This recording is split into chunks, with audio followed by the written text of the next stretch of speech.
이와 같이 잠언 31장 10절에 16절, 오늘 16절까지 하고 다음 시간에 마치겠습니다. 잠언은 그러면 이제 117강으로 마치게 되겠네요. 잠언 31장 10절 16절이고요. 잠언 31장 10절 말씀 같이 읽습니다. 누가 현숙한 여인을 찾겠느냐? 그녀의 값은 루비보다 훨씬 더 나가느니라. 누가 현숙한 여인을 찾겠느냐? 이제 현숙한 여인이 이제 virtuous woman이 되죠. 여기 이제 한국말로 현숙한 여인하면 현숙이 어떤 뜻이에요? 현명하고 정숙한 여인 이런 뜻인가요? 한국에서 현숙한이라는 뜻이? 아니면 여조숙녀 같은 뭐 조용하고 그런 사람?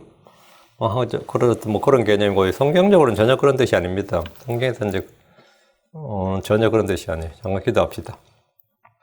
위대하시고 거룩하신 주 하나님 감사합니다. 하나님께서 은혜와 복을 주셔서 이 시간 주의 영으로 주의 말씀을 선포하도록 해주시고 듣는 모든 혼들이 또 말씀을 잘 배워서 지식과 지혜와 명철 얻도록 도우시고 또 전하신 주님께서 은혜 받도록 또 이것이 믿음과 잘 결합하도록 도우셔서 저희가 모두가 우리 그리스도 앞에서 참으로 효력 있고 권능 있는 그런 성도 되도록 도우시길 간구합니다. 저희가 전에 무익한 자였고 아무 쓸모없는 자였으나 이제 주 안에서 유익한 자가 되게 하시길 간구합니다. 감사드리며 주의 성기도합니다. 아멘. 예. 오늘 공부할 잠언은 31장 10절에서 31절까지의 이제 이 말씀인데, 다는 못하고요. 16절까지 하겠습니다. 근데 10절부터 31절까지 이제 22절이죠. 22verse인데, 이게 히브리 알파벳이 22글자거든요. 그 히브리 알파벳 순서대로 되어 있습니다. 10절은 알렙으로 시작하고, 11절은 벳, 12절은 기멜, 13절은 달렛, 이런 식으로. 그래서 매절의 첫 글자가 그 히브리 알파벳 순서고요. 31절은 이제 알파벳 마지막 글자가 이제 타브죠. 타브. 히브리어 그런 거 타브로 끝이 납니다. 그렇게 이 알파벳 순서대로 되어 있다는 거예요. 이는 시편 119편도 그렇게 되어 있습니다. 시편 119편도 알렙 시편. 첫째가 그렇게 가지고 다음에 벳 시편, 기멜 시편. 시편 119편 그렇게 6줄씩 전부 다 그렇게 되어 있습니다. 그렇게 되어 있고 시편 25편도 이런 특징이 있습니다. 그 이제 두 문자라 그러죠. 두 문자. 앞에 첫 글자를 이용하는 그런 특징이 보이는데, 우리말로 현숙하다는 말은, 우리말로 이제 현숙하다 그러면 이제 현명하고 어질다, 또는 뭐, 마음이 어질고 정숙하다. 그렇죠. 그런 뜻으로 이제 사용이 되죠. 한국말로는. 여러분이 한국 돈의 그 최고액권이 5만 원이거든요. 그 이제 여론조사를 했어요. 최고액권 10만원짜리, 미국 100불짜리가 있고, 일본도 만엔인가 그게 있어요. 그러니까, 한국도 그냥 한번 10만원권을 한번 발행하자. 맨날 10만원짜리 자기야 수표하는 것보다는 차라리 그렇게 10만원짜리 현금을 발행하자 해가지고, 인물을 누가 하는지, 한국 화폐는요. 한국은 국호가 대한민국이죠. 대한민국을 세우고 공헌한 사람은 이름 아무도 화폐에 없습니다. 전부 다 조선시대 사람이야. 조선시대 사람. 대한민국인데 왜 조선시대 사람을 넣는 거예요? 대한민국에 공헌한 사람. 근데 중국만 해도 마오쩌둥이거든요. 뭐 대만은 그 장개석이, 뭐 일본 근대화를 이룬 사람들이 다 들어가 있어요. 미국도 마찬가지, 미국 건국 다, 어느 나라는 마찬가지인데, 한국은 그렇게 되면 이승만 씨 이런 사람이 들어가야 되죠, 사실은. 그러니까 이제, 싫으니까 못해가지고, 여론조사를 했는데, 10만원권 단연 1위가, 압도적 1위가 박정희 씨였어요. 뭐 여론조사니까 압도적 1위가 박정희니까 노무현 씨 때인데 그 당시에 도무지 이거 수용을 못 하겠는 거야. 김구를 넣고 싶은 거야, 그분은. 김구를 10만원권 넣고 싶은데 그럼 파토가 났어요. 10만원권은 못 넣고 5만원권 했는데 이것도 너무 시끄러웠어. 누가 들어갔죠? 신사임당이 되었는데, 신사임당은 어떤 인물이지? 아무도 몰라. 율곡 이의 엄마라는 거 빼고는 아무도 몰라요. 근데 그런 사람이 왜 그 화폐 최고액권 인물로 선정되는지, 대한민국에서 지금 뭘 공헌한 사람인지는 아무도 모릅니다. 왜? 그 사람은 기록이 없어요, 아직. 나라를 구한 영웅도 아니고, 그렇다 학문적 업적이 있는 것도 아니고, 후대에 본이 될 만한 일을 한 것도 아니고, 그렇다 해서 무슨 업적이 있는 것도 아니고, 근데 느닷없이 대한민국의 정부가 한국 최고액권 화폐 인물에 그 사람을 딱 지정을 했는데, 그럼 사람들이 설명을 해야 되죠. 왜 그 사람 넣었는지 설명을 안 하니까 할 말이 없는 거예요.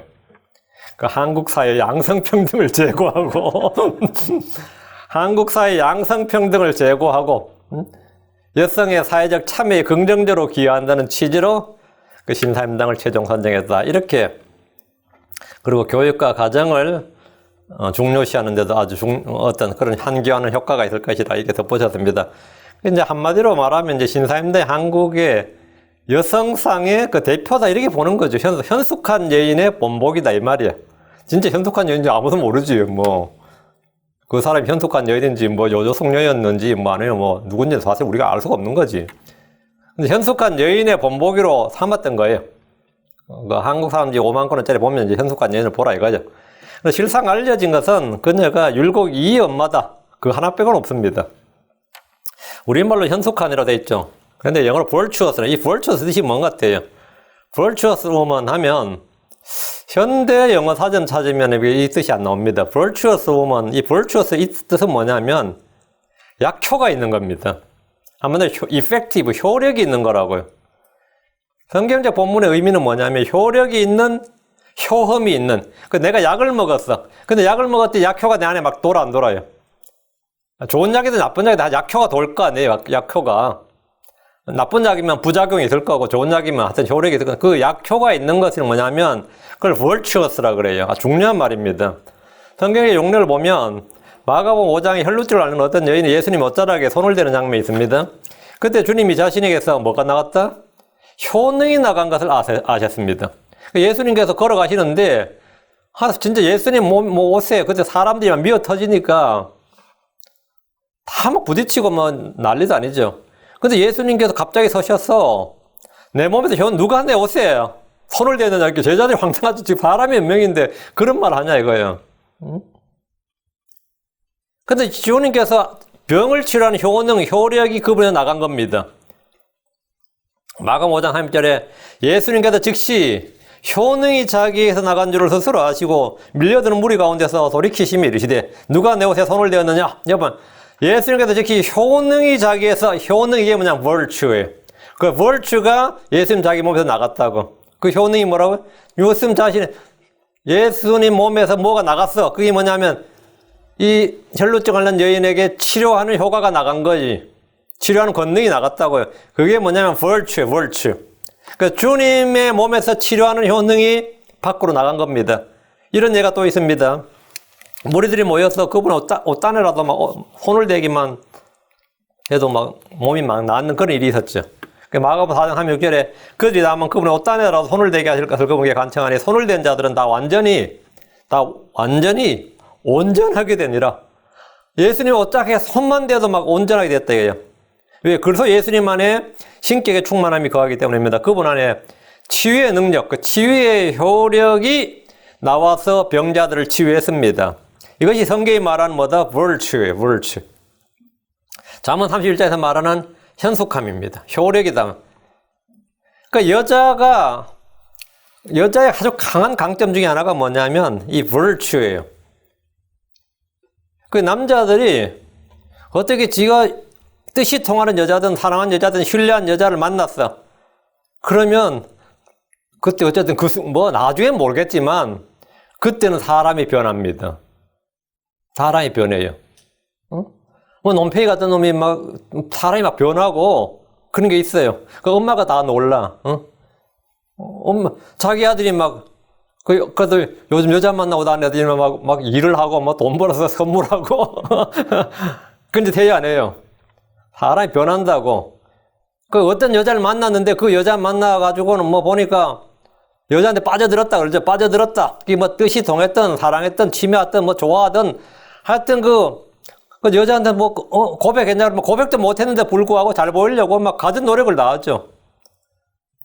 제가 아는 형제 하나가 교회에서 팽팽 놀던 형제예요. 근데 어느 날 갑자기 교회를 제일 일찍 출근해가지고는 교회 바닥을 다 청소하고 말이죠. 한 달 전로 그렇게 신실할 수가 없는 거예요. 그래서 사람들이 다 놀랐어요.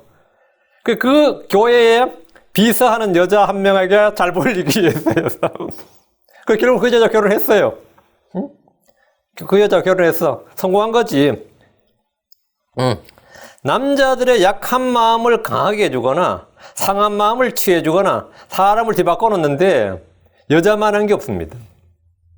아무 여자가 아니고 그때 그 여자가 야, 그 사랑의 힘이 무섭네. 우리 이렇게 말하죠. 사랑의 힘이 무섭네. 그런데 그 여자의 힘이 무서워요. 그 여자에게는 뭐 아무 한 것도 없어. 근데 그 존재가 그 사람 마음속에 각인되고 인식이 될 때부터 뭐가 되는 거지? virtue. 효력을 발휘한다고. 그걸 virtuous woman이라고 해요. 그 여자는 다 그래요. 다 그래요. 대부분 다. 그래서 이 세상에서는 자기가 사랑하는 여자로 인해 이 마음의 치유를 받았다든지 용기를 얻었다든지 담력을 얻었다든지 뭐 삶이 바뀌었다든지 부모를 버렸다든지 친구를 배신했다든지 하여튼 뭐가 역사가 일어나요, 안 일어나? 역사가 일어나요. 이렇게 역사가 일어나는데 이 남자를 뒤바꾸는 뭐가 있다? 효력이 있다고요. 이런 여자를 virtuous woman이라고 합니다. 근데 이걸 악하게, 효력을 악하게 발휘하면 이제 요보라 그러고, 이걸 이제 좋게 발휘하면 그건 성경에서 말하는 뭐라고요? 현숙한 여인이 되는 거예요. 그 어떤 곳에는 이 단어를 이제 덕 있는 이렇게 번역을 했는데, 정확한 의미는 효능이 있는, 효력을 발휘하는, 하여튼 효과가 있는, 그 여자의 말이나 행동은 남자에게 큰 영향, 큰 효력을 미칩니다. 실제 그래요. 어릴 때부터 남자들은 여자들이 보는 앞에서 하는 행동과 여자들이 없는 데서 하는 행동이 다릅니다. 어린애들이 그래요. 어린애들이. 초등학교만 가도 여자 앞에서 하는 행동과 여자 앞에서 하는 남자의 행동과 여자 없는 데서 남자들만 있는데 하는 애들의 행동이 다릅니다. 그걸 학교 선생님들이 다 증언하는 바고 우리가 학교 다닐 때 다 경험했던 바예요. 그 뭐 왜 그런지는 무슨 관점에서 이야기하겠지만 실제 그래요. 그 학자들이 이걸 몰라 부르든 간에 여자가 남자의 심리나 말이나 행동이나 삶에 직접적으로 또는 간접적으로 영향을 미친다는 것을 보여줍니다. 이것은 거의 모든 소설이나 영화나 드라마나 연극이나 뭐 이런 데 소재가 되죠. 첫사람 아담의 삶에 가장 큰 영향을 주고 변화를 준 것은 하나님도 아니고 마귀도 아니었고 하나님 창조하신 위대한 창조물들이 아니었습니다. 누구였어요? 여자였습니다. 그와 함께한 여자였어요. 삼손의 인생에서 가장 큰 영향을 준 사람은 물론 삼손 안에 있는 성령 충만한 삼손 안에 있는 성령이겠지만 그보다 더 결정적인 삼손의 인생에 그보다 더 결정적인 영향을 미친 게 누구예요? 부모도 아니었고 이스라엘 민족도 아니고 자기 지파 단지파도 아니었고 여자였습니다. 다윗이 범죄함으로 넘어진 것은 외적들에 의해서 넘어진 게 아닙니다. 목욕하던 한 여인이었습니다. 다윗은 단지 한 번 보는 것만으로도 자신의 인생을 송두리째 바꾸어 놓을 만큼 큰 영향을 받았습니다. 다윗은 자기가 본 바세바라는 여인이 부하 우리아의 아내임을 알았습니다. 하지만 이 한 번 딱 눈에 들어왔고 마음에 딱 들어와 버린 거예요. 그때는 도덕도 율법도 양심도 상식도 이성도 의리도 다 없어져 버린 거예요. 다 뭉개져 버리고 죄를 지을 만큼 큰 영향을 받았습니다. 그게 뭐냐? 효력 있는 이 virtuous예요. virtuous. 위대한 지혜의 대왕이라 불리는 솔로몬을 배교로 이끈 것이 누굽니까? 여자입니다. 여자들입니다. 욥에게 믿음을 버리고 순전함을 지키지 말라고 한 사람도 남이 아닌 그의 아내 된 여자였습니다. 욥기장 9절에 이에 그의 아내가 그에게 이르되 당신이 아직도 당신의 순전함을 지키느냐 하나님을 저주하고 죽어라. 여자에게 흔들리지 않고 자신을 지킨 두 사람이 있다면 이 욥과 요셉입니다. 영향을 안 받았죠. 여자는 남자에게 어떤 식으로든 영향을 끼치는데 좋은 영향을 끼칠 때 이제 효력 있는 virtuous woman 이렇게 부릅니다. 악한 영향을 줄 때 이제 악녀라 그러고 사악하다, 요보라 그러고 음녀라 그러고 이제 별의별 저주 다 쏟아붓는 거죠. 중국 사서에 보면 여자로 인해 나라를 망친 왕들의 이야기가 나오죠. 그런 여자들은 이제 경국지색이라 이렇게 말합니다. 나라를 기울게 하는 그런 아름다움, 색 이런 말이죠. 그래서 왕에게 통치자에게 영향을 미쳤단 말이죠. 성경은 지혜로운 여인, 은혜로운 여인, 거룩한 여인, 믿음이 있는 여인, 아름다운 여인 등 덕 있는 여인들의 모습을 그리고 있습니다. 반대로 어리석은 여인, 다투기를 잘한 여인, 음탕한 여인, 사악하고 반역한 여인들에 대한 경고도 나옵니다. 성경이 말하는 현숙한 여인은 남편과 자녀들, 가정을 세우는데 효력 있는 사람. 자기 남편과 자녀들과 가정을 세우는데 하여튼 효력 있는, 이 약효가 있는 사람. 이 사람이 여기 이 집에 들어왔더니만 이 집에 뭔가 효과가 있는 거예요. 성경이 말하는 현숙한 여인은 그런 여자예요. 질병에 효력이 있는 양약과 같이 좋은 아내는 남편에게 놀라운 효력을 발휘합니다. 여자를 만나서 인생이 망한 남자들의 이야기는 수도 없이 많이 듣고 봅니다. 여자가 독이 된 경우, 이제 이걸 독부라 그럽니다. 반대로 여자를 통해서 인생이 확 바뀐 남자, 집안의 이야기도 우리 많이 보고 들을 수 있습니다. 그 집에 그 사실 뭐야? 남자가 아니라 그 여자 때문에 살았다. 뭐 그런 거 많아요.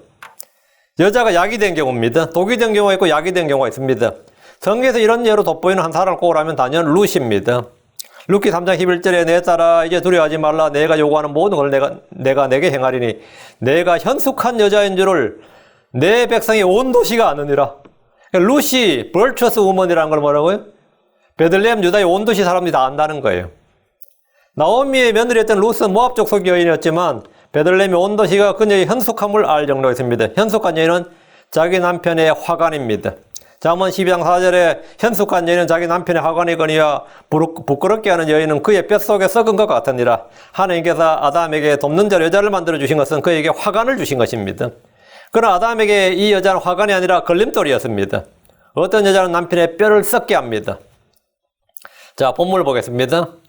자, 여러분 이제 부담 갖지 말고 들으세요. 제가 이제 여자 쪽을 중심으로 설교를 안 하고, 예. 예, 그렇게 되면 너무 일부분적인 것 같고, 예. 우리 교회와 연관시켜서 설교를 하겠습니다. 자, 31장 10절. 누가 현숙한 여인을 찾겠느냐? 그녀의 값은 루비보다 훨씬 더 나가느니라. 누가 현숙한 여인을 찾겠느냐? 이 말은 뭐예요? 이런 여인을 찾기가 매우 어렵고 드물다, 이 말이죠. 거의 불가능하다, 힘들다 말입니다. 동시에 주를 믿는 여자들은 이런 여인이 되어야 한다는 걸 보여줍니다. 솔로몬은 1000명의 아내가 있었지만 그 중에 안타깝게도 단 한 명도 이런 여자를 찾을 수가 없었다. 1000명 중에 한 명이 없었다는 거예요. 솔로몬이 여자 하면 뭐 진짜로 나름 통달한 사람이지. 근데 솔로몬 자기 아내가 1000명 있어도 그 중에 한 명도 현숙한 여인이 없었다 이거죠. 솔로몬의 아내들은 솔로몬의 마음을 돌이켜 주를 떠나 우상을 숭배하게 했고 그의 마음을 돌이켜 파멸에 이르게 했습니다. 아담의 아내 이브는 남편에게 죄를 짓게 했습니다. 아브라함의 아내 사라는 자기 남편 아브라함에게 자기 종 하가를 취해서 아들을 낳게 함으로 죄를 짓게 했습니다. 이삭의 아내 리브가는 남편을 속여 야곱이 복을 받도록 했습니다. 야곱의 아내 레아와 라헬은 다투었고 서로 시기하며 경쟁했습니다. 모세의 아내 십보라는 아들들에게 할례를 행하지 못하게 했다가 할 수 없이 할례를 행하는 후에 자기 남편을 피남편이라고 비난했습니다. 성경에서 믿음의 사람들이 많이 나오지만 현숙한 여인을 찾는 일은 극히 어렵습니다. 누가 현숙한 여인이냐? 성경 속에서도 찾기 어려워요.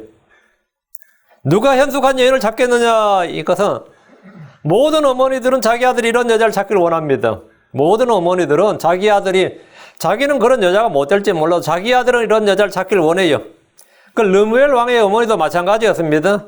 누가 현숙한 여인을 찾겠느냐? 누가 찾아요? 구하고 찾는 사람이 찾습니다.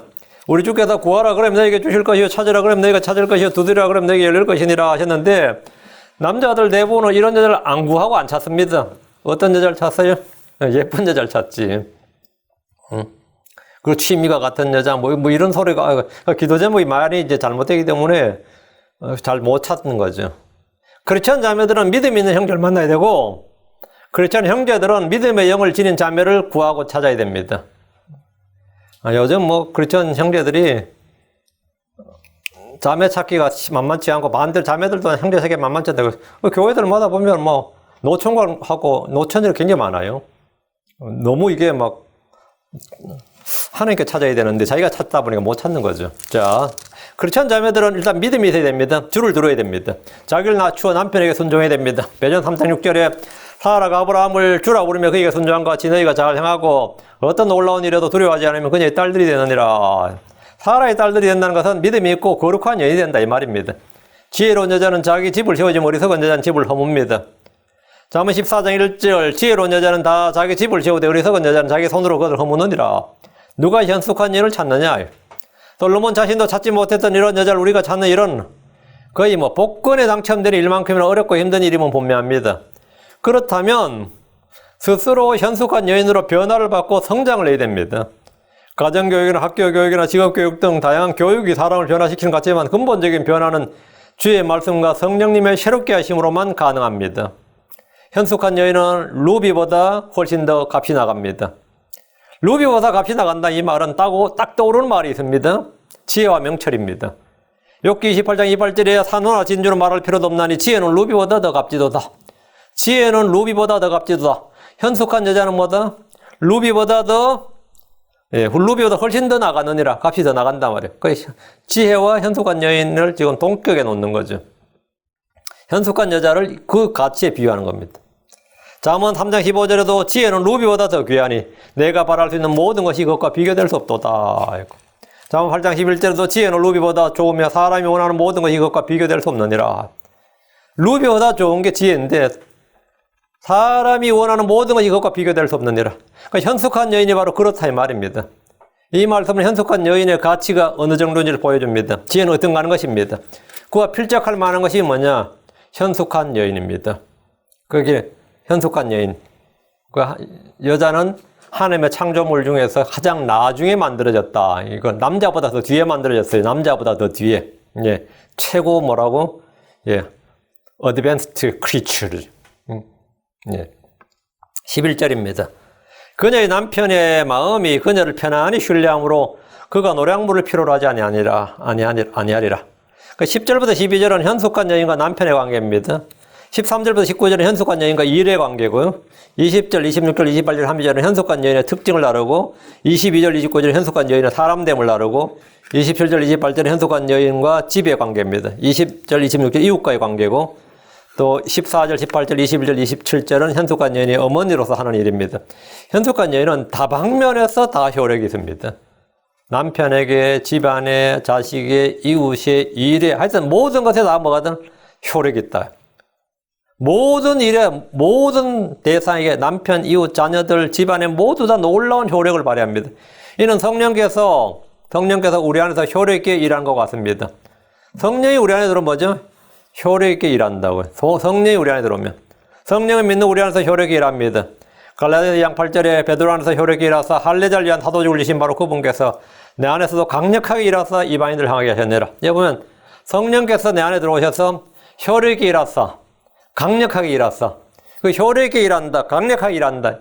이게 뭐냐면 virtue예요. 사도 바울이 복음 전도자요 성경 교사로 강력하게 일했던 것은 주의 성령께서 그 속에서 강하게 일하셨기 때문입니다. 강하게 일하셨기 때문에. 그 주인이 바뀌는 거죠, 사실은. 여러분이 어떤 식당에 갔는데 갑자기 뭐 식당의 인테리어도 바뀌고 막 이렇게 하면 어때요? 그러면 그냥 주인이 바뀌었나 보다 싶죠. 근데 맛이 똑같아. 주인이 바뀌었는데 뭐가 안 바뀐 거죠? 주방장이 안 바뀐 거예요. 그럼 맛이 똑같다고요. 그런데 오늘 가보니까 음식 맛이 달라졌어. 뭐가 바뀐 거지? 주방장이 달라진 거예요. 제일 안에서 요리하는 주방장이 바뀌면 다 바뀌는 겁니다. 나머지 외적인 게 중요한 게 아니에요. 안에 주방장이 바뀌면 다 바뀌어요. 그 내가 뭐 이렇고 저렇고 해도 내 안에 계시면 내 안에 일하시는 분이 누구냐에 따라서 그 사람이 다 바뀌는 거예요. 내 안에서 일하는 분이 내가 다 바뀌는 거라고. 사람들은 그걸 알아요. 그럼 뭐 미장원을 가든 식당을 가든 어딜 가든 마찬가지예요. 뭐 교회도 마찬가지예요. 목사가 바뀌면 설교도 바뀌어요, 당연히. 그 교회 뭐에 다 바뀝니다. 그럼 바뀌었나 보다 하는 거죠. 바뀌었나 보다. 그 사람이 바뀌었다. 그 사람에 누가 들어왔다? 성령께서 그 사람에 일한다. 효력 있게 일한다. 그러면 그 사람 당연히 바뀌는 거지. 그게 새로운 피조물, 새로운 창조물이 되는 거죠.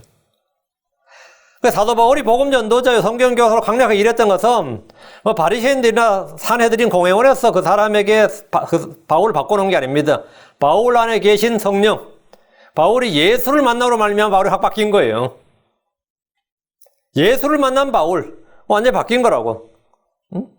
골로새 1장 29절에 이 일을 위해 나도 내 속에서 강력하게 일하시는 그분의 활동에 따라 싸우며 수고하노라. 내 속에서 강력하게 일하시는 분, 내 속에서 강력하게 일하시는 분. 우리의 몸은 주의 영이 거하는 성전입니다. 우리는 그분의 지체입니다. 그분의 가지입니다. 그분 우리의 몸이고 머리고 뿔입니다. 좋은 약을 먹으면 그 속에서 약효를 내듯이 성령 우리 안에서 효력 있게 강력하게 일합니다. 마음에 평화를 주고 기쁨을 주고 안식을 주고 힘을 주고 위로를 주고 담력을 줍니다. 여러분 이런 경험이 있습니까? 남자는 자기 마음속에 사랑하는 대상이 누군가 내 안에 들어왔을 때 영향을 받고 변합니다. 사람은 다 마찬가지예요.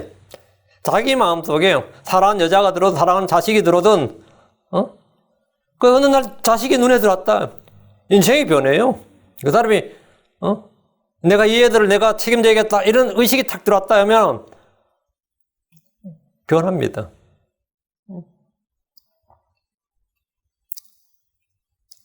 그 여자는 특히 더 압니다. 자기 마음속에 신뢰할 만한 남자들 할 때 변해요. 남자는 자기가 마음속에 신뢰할 만한, 아니면 사랑하는, 자기가 좋아하는 어떤 여자가 들어올 때 당연히 변합니다. 그런데 크리스천들은 자기 속에 예수가 들어오고 성령이 들어와 계심에도 별로 변화가 없고 아무런 영향을 받지 않는 것 같습니다. 그게 무슨 뜻입니까? 예, 그가 가짜고 거짓이라는 뜻입니다. 그럼 가짜고 거짓이라는 뜻이에요. 믿음은 효력이 있습니다. 믿음의 기도도 효력이 있어요. 사랑은 결코 실패하지 않습니다. 떨어지지 않. Charity never fails. 그랬죠. 사랑은 결코 사랑은 효력이 있다고요. 성령은 당연히 강력하게 효과 있게 일을 합니다. 예수님 말할 필요도 없는 겁니다. 우리가 받은 구원은 언제나 뭐가 있다? 효력이 있습니다. 고린도서 1장 6절에 이 구원은 우리도 당하고 있는 동일한 고난을 견디게 하는데 효력이 있느니라. 이 구원은 효력이 있느니라. 구원은 뭐가 있다? 효력이 있어요. 효력이. 그런데 아무런 효력이 없어. 그건 그 사람 가짜란 말이에요. 가짜란 말이에요. 다시 11절. 그녀의 남편의 마음이 그녀를 편안히 신뢰함으로 그가 노량물을 필요로 하지 아니하리라. 현숙한 여인은 남편의 신뢰를 얻습니다. 하나님의 말씀을 믿을 때 효력을 발휘합니다. 유대인들은 조상들이 전해준 전통으로 하나님의 말씀을 무효가 되게 했습니다. 효력을 없애버린 거죠. 믿지 않으면 살아있고 건너있는 주의 말씀이 효력을 발휘하지 못합니다. 히브리서 4장 2절에 우리뿐만 아니라 그들에도 복음이 선포되었으나 선포된 그 말씀이 그것을 들은 자들 속에서 믿음과 섞이지 아니하였으므로 그들에게 유익을 끼치지 못하였느니라. 유익을 끼치지 못했다. 아무리 효력도 열매도 권능도 없었다 이 말이죠. 우리는 말씀의 권능이 믿는 자들 안에서 효력있게 일한다는 사실을 압니다. 데살로니가 전서 2장 13절에 이런 까닭에 우리가 또한 하나님께 끊임없이 감사를 드리면 너희가 우리에게 들은 하나님의 말씀을 받을 때 그것을 사람의 말로 받지 않고 하나님의 말씀으로 받았기 때문이니라. 하나님의 말씀으로 받았다. 그럼 효력있게 뭐한다? 일한다. 그 말씀이 또한 믿는 너희 안에서 효력있게 일하느니라. 효력있게 일하느니라. 말씀이 효력있게 일한다. 하나님께서 난 모든 것을 우리 안에서 효력있게 일합니다. 고난을 견디게 하고 마음의 평강을 주고 그 효력있게 일을 해요. 사람과 사람의 관계에서도 믿음이 있어야 효력이 발휘됩니다. 현숙한 여인은 언제나 어디서나 누구에게나 효력을 발휘합니다. 상처난 사람들에게 치유를 주고 낙심한 혼들에게 힘을 주고 줄인 혼에게 양식을 주고 어려움에 처한 혼들에게 위로를 주는 것이 바로 현숙한 여인들에게서 나오는 강력한 힘입니다. 여러분 자신이 아무것도 아니라 행할지 몰라도 내 자신이 사실 어떤 사람 인생에 큰 영향을, 큰 힘을 미치고 있다는 사실을 여러분 인정하든 하지 않든 그건 사실이에요. 남자들이 전혀 할 수 없는 일을 여자들이 해내는 경우가 수도 없이 많습니다. 교회도 마찬가지입니다. 현숙한 여인들로 말미암아 상처받고 넘어진 혼들이 일어나고 교회가 든든히 세워집니다. 교회에서 젊은 여자들을 가르쳐 맑은 정신을 가지며 자기 남편을 사랑하고 자기 자녀들을 사랑하게 하고 신중하며 정숙하고 가정을 보살피고 선하고 자기 남편을 순종하는 자가 되게 하는 이 모든 일들은 다 자매들이 할 일입니다. 다시 11절. 그녀의 남편의 마음이 그녀를 편안히 신뢰함으로 그가 노량물을 필요로 하지 아니하리라. 현숙한 여인을 아내로 가진 남편은 루비보다 귀한 것을 이미 소유한 사람입니다. 그는 지혜를 소유한 것과 같습니다. 그녀의 남편의 마음이 그녀를 편안히 신뢰합니다. 그가 노량물을 필요로 하지 않는다는 것은 남편이 가정에 필요를 공급하기 위해서 남의 것을 약탈할 필요가 없다 이 말입니다. 교리적으로 적용하면 성경에서 여인은 구약에서는 이스라엘이고 신약에서는 교회입니다. 우리 모두 하나님의 뭐다? 정혼한 신부다 말이죠. 이스라엘은 하나님과 혼인한 여인입니다. 그러나 이스라엘은 현숙한 여인이 아니라 음란한 여인이었습니다. 신약에서 여인은 교회입니다. 교회는 그리스도의 정결한 신부입니다. 크리스천들은 주 예수 그리스도와 정혼한 상태입니다. 자, 그럼 잠언 31장을 영적 교리적으로 적용할 때 현숙한 여인은 누굽니까? 크리스천들이 현숙한 여인, 지혜로운 여인, 거룩한 여인, 정결한 여인이 되어야 함을 알 수 있습니다. 크리스천들이. 이 말씀은 단지 여성 크리스천들에게만 적용할 것이 아니라 이 모든 말씀 우리 자신에게 적용해야 된다 이거예요. 우리 자신에게. 우리가 다 뭐다? 교회로서 그분의 신부고 chaste virgin이다. 우리는 누군가에게 빛을 발휘하고 향기를 발하고 맛을 내고 소금으로서 효능이 있어야 됩니다. 소금으로 맛을 잃어버리면 등불에 빛이 없으면 생각을 해봐요. 향료의 향기가 나지 않는다. 아무것도 아닙니다. 크리스천들이 바로 주 예수님과 정혼한 신부로서 그런 사람이 되어야 됩니다. 세상에 크리스천들이 많습니다. 그럼 예수님께서 편안히 신뢰할 수 있는 성도가 있습니까? 없습니다. 굳이 성경에서 뽑으라면 하나님의 마음에 합한 다윗, 주의 온집에서 신실했던 모세 정도입니다. 신약에서는 사도 바울이 있습니다. 디모데전서 1장 12절에 나를 능하게 하신 그리스도 예수 우리 주께서 주께 내가 감사를 드리면 그분께서 나를 신실한 자로 여기사 내게 사역을 맡기시기 때문이라. 나를 신실한 자로 여기사 사도 바울은 주께서 자신을 신실한 자로 여기셨다고 말합니다. 모세는 하나님 온 집에서 신실했습니다. 우린 신실한 자로 발견되어야 됩니다. 아무리 인물이 좋고 똑똑하고 진짜 한눈에 그냥 확 갈 만큼 그런 여자로 그렇게 매력적인 여자라도 부정한 여인이다 이러면 좀 아무 쓸모가 없습니다. 그건 아무짝에 쓸모가 없어요. 부정한 여인이다 그거 아무 쓸모가 없습니다. 마찬가지로 아무리 똑똑하고 재능이 있어도 주께 신실하지 않은 성도는 아무런 소용이 없습니다. 아무런 소용이 없어요. 청지기에게 요구되는 것은 똑똑함이 아니라 신실함입니다. 고린도전서 4장 2절에 또한 청지기들에게 요구되는 것은 신실한 사람으로 드러나는 것이라. 청지기들에게 요구되는 것이 뭐다? 신실함이다 이거죠. 12절입니다. 그녀는 자기 평생 동안 그에게 선을 행하고 악을 행하지 아니하리라. 그녀는 현숙한 여인은 평생 동안 그에게 남편에게 선을 행하고 악을 행하지 아니하리라. 현숙한 여인은 신혼 때 잠깐 동안 또는 젊을 때 잠시 동안이 아니라 자기 평생 동안 자기 남편에게 선을 행하고 악을 행하지 않습니다. 그러나 이 말은 결혼 주례사에서나 들을 수 있는 말이에요. 결혼식 주례사에서나 듣는 말이에요. 한국에 보면 결혼 서약식이 굉장히 성경적이야. 크리스천들도 아닌데 난 그건 너무 놀랐어요. 여러분 드라마에서도 보고 실제로 할 겁니다. 서약문이 뭐죠? 나는 당신을 아내로, 나는 당신을 남편으로 맞아 기쁠 때나 슬플 때나 괴로울 때나 병들 때나 항상 사랑하고 존경하면서 일생을 함께할 것을 맹세합니다. 이게 뭔 말이야? 기쁠 때나 슬플 때나 괴로울 때나 병들 때나 항상 사랑하고 존경하며 일생을 완전히 자기 평생 동안 너무 성경적이죠.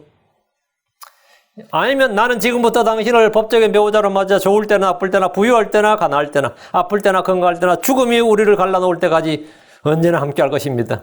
이거 지키는 사람 몇이나 돼요? 이거 지키면 이혼할 일이 없지. 다 그렇게 서약을 해요. 서약을 할 때 전부 다 예하거나 아멘 하거나 그럽니다. 예하거나 아멘 해요. 하나님에서 한 서약인데 이제 서약을 하나님 도저히 못 견디겠습니다. 못 해먹겠습니다. 깨지 보통. 전부 이 자문에 따라 서약하는 거예요. 그것도 자기 평생 동안 말입니다. 그에게 선을 행한다는 말은 자리를 잘 대해준다는 말입니다. 악을 행하지 아니하리라 이 말은 버리거나 멸시하거나 바가지를 긁거나 쫓아내거나 괴롭히는 등의 모든 일을 말합니다. 그런 거 안 한다 이 말입니다. 예전에 남자들에게 버림받은 여자가 많았습니다. 남자들이 약해가지고 자기 아내를 버리는 일이 많았죠. 요즘엔 여자들에게 버림받는 남자가 더 많습니다. 크리스천들은 주를 믿은 날부터 평생 동안 주께 선을 해야 됩니다. 어떤 일에도 주께 악을 행해서는 안 됩니다. 주께 선을 행한다는 것은 주를 신뢰하고 주를 두려워하는 겁니다. 내가 예수를 믿는 이 날부터 죽는 날까지 뭐라고요? 평생 동안. 그래서 내가 주께 좋은 것도 받아선지 악한 것도 받지 않겠느냐? 이런 정도. 그게 욥이 바로 그런 현숙한 여인의 본이지. 주께서 나를 죽이실 자로 나는 주를 신뢰하리다. 이런 거예요. 이게 뭐냐면 이 서약이에요. 이 서약이에요. 어떤 일에서도 어떤 일에도 주를 신뢰하고 주를 두려워하고 주를 버리지 않는다. 자기 주인을 버린 개를 보셨어요? 가끔 있습니다. 주인만 오면 도망치는 트라우마가 있는지 주인만 오면 도망치는 개가 있어요. 근데 거의 없지. 보통 많이 버려지는 유기견들을 보면 대부분 다 잘다 자기가 뭔 사연으로 버리고 가죠. 버리면.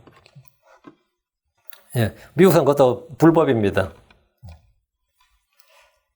우리가 주 예수를 따르고 주를 섬겨 주를 따르는 것, 보는 것으로 행하지 않고 성령을 따라 행하는 것, 이게 뭐냐면 선을 행하는 겁니다. 혼인서약식에서 주례사로 늘 듣던 말은 우리가 주님에 대해 가져야 할 마음이고 태도입니다. 모든 죄는 주를 대적하여 짓는 죄입니다. 의를 행하고 죄를 짓지 않는 것, 주를 영화롭게 하는 것, 먼저 하나님 왕국을 그런 의를 구하는 것, 내 몸에서 그리스도를 높이고자 하는 것, 주님과 함께 사는 것 등이 주께 선을 행하는 겁니다. 욥은 어떤 경우에도 자기 선전함을 버리지 않았고 입술로 주 하나님을 대적하거나 원망하지 않았습니다. 요셉은 고난 중에도 주의 눈앞에서 악을 행하지 않았습니다. 이것이 현숙한 여자, 그리스도의 신부로서 우리에게 요구되는 일입니다. 13절입니다. 그녀는 양털과 아말을 구하여 기꺼이 자기 손으로 일하고 하나님께서 아담에게 여자를 지어주실 때 여자를 돕는 자로 helpmeet, 돕는 자로 지으셨습니다. 여자는 남편의 놀이개로 오락물로 지음받은 것이 아닙니다. 남편 심심할 때 놀이개로 오락물로 지어주신 것이 아니에요. 여자는 놀면서 멋만 부리도록 지음받은 게 아닙니다. 하나님은 처음부터 남편을 도와서 일을 하도록 지으셨습니다. 그래서 여자의 인생은 자기들도 그런 말이에요. 아무리 자기가 페미니스트라도 남편 누구 만나지 않아서 자기 인생 맡긴다 그래요. 그건 맞는 말입니다. 왜? 남편을 돕는 자로 지음받았기 때문에 남편이 뭐 하느냐에 따라서 자기도 그 돕는 자가 되는 거예요. 남편을 도와서 일을 하도록 지었다고. 성경은 여자들이 가정에만 있는 것이 아니라 일한다는 사실을 말해주고 있습니다. 양털과 아말을 구하여 기꺼이 자기 손으로 일한다는 것은 이제 직접 말하면 옷을 짓는 거죠. 지금 이건 옷을 짓는 걸 말합니다. 양털과 아말은 옷이나 보자기나 천막 등을 만드는 재료입니다. 어떤 여자들이 일하기 싫어서 시집을 가지만 사실 결혼 후에는 더 힘든 삶이 기다립니다. 결혼 전이 결혼보다 훨씬 더 쉬웠던 거지. 결혼 후는 결혼하고 나면 더 힘듭니다. 어떤 여자 남편이 벌어다 주는 돈으로 3년을 살았고 그 후로 평생 동안 자기 남편을 뒷바라지했다고 합니다. 결혼해서 참 좋았는데 딱 3년 좋았다가 3년 동안. 왜? 남편이 다쳐서 병원에 누웠는데 병원에 누웠으면 빨리 죽으면 또 다행인데 안 죽고 계속 병원에 누워있는 거예요. 그래 평생을 병간호를 한 거예요. 평생을 자기가 벌어서 먹고 살면서 누워있는 남편 병간호를 했다 이거예요. 근데 이게 인생이에요. 누구 그걸 원해서 그런 건 아니에요. 누가 그걸 원했거나 상상이나 했겠어요. 자기 그러게 될 줄이야. 그냥 그 짧은 삶에 잠깐 자기가 쉼을 얻었고 평생을 고통을 받았다. 리브아는 결혼하기 전에 일을 하던 여자였습니다. 낙타에게 물을 먹였잖아요. 낙타 물 얼마나 많이 먹는지 아시죠? 결혼해서는 어떻게 했을 것 같습니까? 남편이 목축업을 했기 때문에 양털과 아말을 구해서 일을 했을 것은 물어볼 필요도 없습니다. 여기서 중요한 단어는 기꺼이라는 단어, 기꺼이. 기꺼이 자기 손으로 일하고 이 말씀대로 기꺼이가 뭐죠? willingly입니다. willingly. 그 말이 뭐냐 이거? 집에서 어른들이 시켜서 남편이 시켜서 억지로 일한 것이 아니라 기꺼이 일을 하는 겁니다. 우리는 모두 자원에서 주를 섬깁니다. 자원에서 복음을 전합니다. 고린도서 9장 17절. 자원에서 이게 뭐죠? 기꺼이지. 내가 자원하여 일을 행하면 이 일을 하면 보상을 얻으려니와 내 뜻에 반하여 한다 할지라도 복음의 분배 사역을 내가 맡았노라. 자원에서 주를 섬기면 보상이 있습니다. 하나님은 각 사람이 일한 대로 수고에 따라 보상해 주십니다. 우린 자원에서 헌금을 하고 구제하고 선을 행합니다. 고린도서 8장 3절. 내가 증언하노니 그들이 힘닿는 데까지 하여들 뿐만 아니라 참으로 힘에 넘치도록 자원하여 하였고 힘에 넘치도록 자원하여. 주님 우리가 억지로 강요로 하는 일이 아니라 기꺼이 자원해서 하는 일을 받으십니다. 고린도서 8장 12절. 먼저 자원하는 마음만 있으면 사람이 가진 것에 따라 주께서 그것을 받으실 것이요 그가 갖지 아니한 것은 받지 아니하시리라. 우리는 하나님에 대해서 자원해서 일하는 것이 아니라 이웃 형제들에 대해서 자원해서 기꺼이 해야 할 일이 있습니다. 디모데후서 6장 18절. 또 선을 행하게 하며 선한 일들에 부여하고 베풀기를 좋아하며 기꺼이 나누어 주게 하라. 기꺼이 willingly. 자원해서 기꺼이 자유의지로 말이에요. 기꺼이 나누어 주게 하라. 선을 행하는 것이라 나누어 주니라 구제하늘 헌금하늘 전부 다 자원해서 기꺼이 하는 일입니다. 우리는 그것을 통해서 자유를 얻은 사람들입니다. 그래서 일을 하는 것은 의무가 아니라 우리에게 주어진 특권이고 자원해서 하는 겁니다. 자원해서 하는 거예요. 14절입니다. 상인들의 배들과 같아서 멀리서 자기 양식을 가져오며 이러면 남편은 뭐 하란 말이냐 지금 여기. 어느 나라나 상인들의 배들에는 사고 팔 물건들이 가득합니다. 상인들의 배는 멀리서 물건들을 나릅니다. 이스라엘은 지중해 연안의 모든 나라들이 무역국이었습니다. 여러분이 생각할 때 한국도 신라 경주가 엄청 잘 살았다 그러죠. 신라 경주가 역사적 사료에 따르면 10만 호가 넘었는데 다 기와집이었다 그래요. 그는 한국 역사상 없었어. 한국 역사상 5,000년 역사상 유일한 도시입니다. 그 도시에 관한 외국의 기록이 있어요. 아라비아 같은데 신라에 대한 기록이. 근데 금의 제조 기술이 좋아가지고 이제 이 금의 도시라고 알려져 있습니다. 금의 도시. 그게 왜 그랬을 것 같아요? 그 조그만 도시가 어떻게 그렇게 가능했던 것 같아요? 무역을 했어요. 인도나 아라비아는 무역을 했다고. 그래서 삼국시대 끝나고 이제 고려시대가 됐는데, 고려 때도 무역을 했으면, 여러 병난도를 들어보셨죠? 그래서 고려가 코리아가 된 겁니다. 그 멀리서 다들 배가 왔었어요.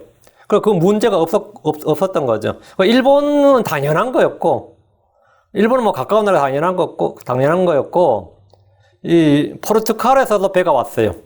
한국까지. 근데 한국 이제 생목인들, 생목인이라는 게 다른 거 아닙니다. 눈이 파란 사람, 머리가 갈색인 사람, 이게 색깔이 있는, 눈이 색깔이 있다 생목인이에요. 외국인이라고요. 외국인들 다 관리로 등록했죠. 그런 사람들이 한국에 남아버리면 이제 한국으로 남는데, 그런 사람들이 과학기술을 발전시켰다고 그러죠. 그 중에 한 명이 장영실이지. 그러니까 그 사람이 해시계도 만들고 물시계도 만들고 다 하는 거예요. 뭐, 한국의 노비가 무슨 재주로 글자를 배워서 뭘 만들어요. 응? 뭐, 세종대왕이 뭐 해가지고 뭐, 노비 장영실을 뭐, 노예 장영실을 발탁해. 그 말이 되는 소리를 해야지. 왕이 어떻게 노예를 발탁해. 외국인이었던 거죠. 예. 그게 이렇게 상인들과 무역이 있었는데, 조선시대부터 이제 무역이 없었어요. 이제 조선이 이제 결정적으로 망하게 되는 저거죠. 상업을 멸시했다고. 상인들의 배들과 같았으니 굉장히 중요한 말입니다. 한국도 지금 남한이 이렇게 잘 살게 된 것은 대륙과 교류하지 않고 해양 세력에 붙은 겁니다. 예. 북한이 있는 바람에 남한이 졸제 섬이 돼버린 거예요. 남한은 섬이 아닌데 반도인데 남한은 북한 덕분에 북쪽으로 못 가니까 러시아와 중국을 못 가는 바람에 섬이 돼버린 거지. 섬이 돼버리니까 졸제 상업국이 된 거예요. 그래서 수출 무역국이 됐다고. 근데 이건 굉장히 중요한데, 이스라엘은 지정학적으로 여러분이 이스라엘 지도를 보시면 알겠지만, 지중해 연안이 있는데, 이스라엘 통과하지 않고는 뭐라고요? 동쪽으로 못 가요. 이스라엘을 통과하지 않을 경우 동쪽으로 못 간다고. 이스라엘은 뭐가 되는 거죠? 자동으로 중개 무역 국가가 되는 겁니다. 그 이스라엘은 그걸로 돈 많이 벌었죠. 돈을 많이 벌었죠. 막대한 이익을 얻을 수 있었던 거죠. 현숙한 여인은 상인들의 배들과 같이 멀리서 자기 양식을 가져옵니다. 주께서 말씀하시기를 마태복음 13장 45절에 또 하늘의 왕국 마치 좋은 진주를 구하는 상인과 같으니라. 하늘의 왕국 마치 좋은 진주를 구하는 뭐 같다? 상인과 같으니라. 상인들의 배들, 상인. 우린 주께 받은 것으로 장사하는 상인들입니다. 크리스천들은 밭에서 일하는 농부로 비유될 때도 있고, 전쟁에서 전투하는 군인으로 비유될 때도 있고, 경기하는 선수들로 비유될 때가 있고, 그 중에 하나가 뭐냐, 상인이에요, 상인. 주님 각 사람의 능력에 따라 달란트를 나눠주셨는데, 그건 뭐 장사하라고 주신 거예요. 농업이 아니라 상업입니다. 마태복음 25장 16절에 이에 5달란트 받은 자는 가서 바로 그것으로 장사하여 5달란트를 더 만들고, 장사하여, 2달란트 받은 사람도 장사를 해서 2달란트를 더 벌었습니다. 크리스천들은 주께 받은 선물들을 사용해서 이렇게 수익을 올려야 됩니다. 자신이 받은 것들을 멸시하지 말고 제 눈의 힘을 잘 활용해서 부지런히 일해야 됩니다. 현숙한 여인은 멀리서 자기 양식을 가져왔습니다. 이 말은 뭐냐? 돈을 벌었다 이 말입니다. 주님은 우리가 행한 일에 대해서 회개보고를 하라고 하십니다. 회개보고를 다 받으십니다. 일하려 하지 않는 자들은 먹지도 말라고 하셨습니다. 데살로니가서 3장 10절에 우리가 너희와 함께 있었을 때 너희에게 이같이 명령해 누구든지 일하려 하지 아니하거든 먹지도 말라고 하였노라. 크리스천들 중에는 사회를 탓하고 정치를 욕하며 시위를 하면서도 정작 자기는 일을 하려 하지 않습니다. 힘든 일이라 싫다고 그러고 더러운 일이라 싫다고 하고 위험해서 싫다고 그러고 비정규직이라 싫다고 그러고 별별 핑계를 대면서 일하지 않고 대신 복지를 확대해달라고 요구합니다. 세금을 한 푼도 내지 않는 사람들이 고소득자에게 세금을 올려야 된다, 법인세를 올려야 된다고 난리를 칩니다. 남의 돈을 세금으로 빼앗아 나누자는 겁니다. 성경은 성도들이 일을 해서 세금을 내라고 말합니다. 로마 13장 7절에 그러므로 모든 사람에게 그들이 마땅히 받을 것을 주되 공세받을 자에게 공세를, 관세받을 자에게 관세를, 두려워할 자에게 두려움을, 존경할 자에게 존경을 주라. 납세는 의무입니다. 납세의 의무라 그러죠. 공세든 관세든 주라고, 세금을 내라 이거예요. 우리가 얻어먹고 빌어먹는 자들이 아니라 선을 행하고 나누어 주는 자들이 되어야 됩니다. 멀리서 자기 양식을 가져오는 현숙한 여인이 바로 성도들의 모델입니다. 크리스천들이 다 이와 같아야 된다 이 말이에요. 15절 또 아직 밤일 때 일어나 자기 집안 사람들에게 먹을 것을 주고 자기 여종들에게 몫을 정하여 주며 현숙한 여인의 특징은 아침에 일찍 일어나는 겁니다. 또 아직 밤일 때 일어나 이 말은 새벽 일찍 일어난다 이 말입니다. 해가 뜨기 전에 일어나서 아침 식사를 준비하고 자기 집안 사람들에게 먹을 것을 줍니다. 새벽 5시나 6시에 일어나는 것은 기본입니다. 한국의 크리스천들 자매들 중에는 새벽 기도를 위해서 아직 밤일 때 일어납니다. 그리고 집에 와서 자기 집안 사람들이 먹을 아침 식사를 준비합니다. 저희 어머니는 새벽 일찍 일어나서 일하러 가는 남편을 한 번도 굶겨서 보낸 적이 없습니다. 저희 장모님이 아버님이 새벽에 늘 일 나가는 일이에요. 더 일찍 일어나가지고 아침을 준비해서 남편을 먹이고 아이들을 깨워서 먹여서 학교에 보냅니다. 그런데 이제 부모님 세대로부터 한 세대가 지났어요. 지금 새벽에 일하러 가는 사람들에게 아침 먹고 나왔냐 물어보면 먹었다는 사람이 아무도 없습니다. 지하철로 막 달려가요. 저도 새벽 강의를 해봐서 알아요. 그럼 막 몸이 바스러져서 일어나면 버스 타고 아니면 첫차 타고 가죠. 근데 전부 다 그렇게 급해 막 다다다다다 소리가 막 말이죠. 지하철 듣고 하면 지하철 내려갈 계단 소리가 막 전부 다 뛰는 소리로 차 놓치려고 다다다다다 소리 나거든요. 그 사람들 지하철 앉자마자 다 졸아요. 그중에서 아침 식사하고 온 사람 아무도 없어요. 식사하고 온 사람은 대단한 사람이고 한 세대가 지나니까 이제 거의 없던 거죠. 아침에 노가다 파는 사람 새벽 일찍 일하거든요. 아침 먹고 왔냐 물어보면 먹은 적 있다는 사람 아무도 없습니다. 아침 먹고 나온 사람 아무도 없어요. 새벽에 일하러 뛰어나간 사람들 대부분이 아침을 굶습니다. 집에서 아침 식사를 못하고 학교에 오는 아이들이 대부분입니다. 아이들도 아침에 식사를 못하고 나와요. 왜? 요즘은 자매들도 일하러 나가야 되니까 다 같이 급한 거야. 그러니까 어떻게 해요? 각자 알아서 해결해야 되는 거지. 그러니까 집에서 아내가 남편 출근 전에 아이가 학교 가기 전에 식사 준비를 못합니다. 왜? 자기들도 일한다 이거 아침에 일찍 나와서 출근해야 되는 경우도 많이 있습니다. 그럼 전가족이 다 같이 굶는 거예요. 다 같이 굶고 출근하는 겁니다. 자기는 올빼미형이라서 아침에 못 일어난다는 사람도 있고 아침잠이 많다는 여자들도 있습니다. 현숙한 여자들은 밤일 때 일어나서 자기 집안 사람들에게 먹을 걸 줍니다. 세상에서도 좋은 아내, 좋은 여자의 기준은 간단합니다. 첫째는 내 아내는 아이들을 잘 돌본다. 둘째, 내 아내는 나를 못 살게 굴지 않는다. 셋째, 내 아내는 수입을 너무 지출하지 않고 돈을 잘 관리한다. 넷째, 내 아내는 일찍 일어나서 내가 일하러 가기 전에 밥을 지어준다.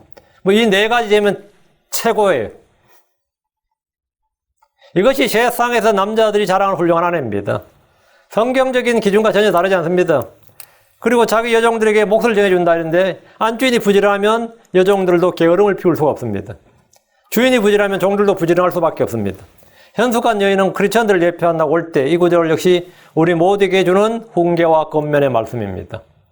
16절 밭을 깊이 살펴보고 그것을 사며 자기 손의 열매를 가지고 포도원을 세우며 밭을 깊이 살펴보고 그것을 산다는 것은 부동산 투자나 투기를 말하는 것은 아닙니다.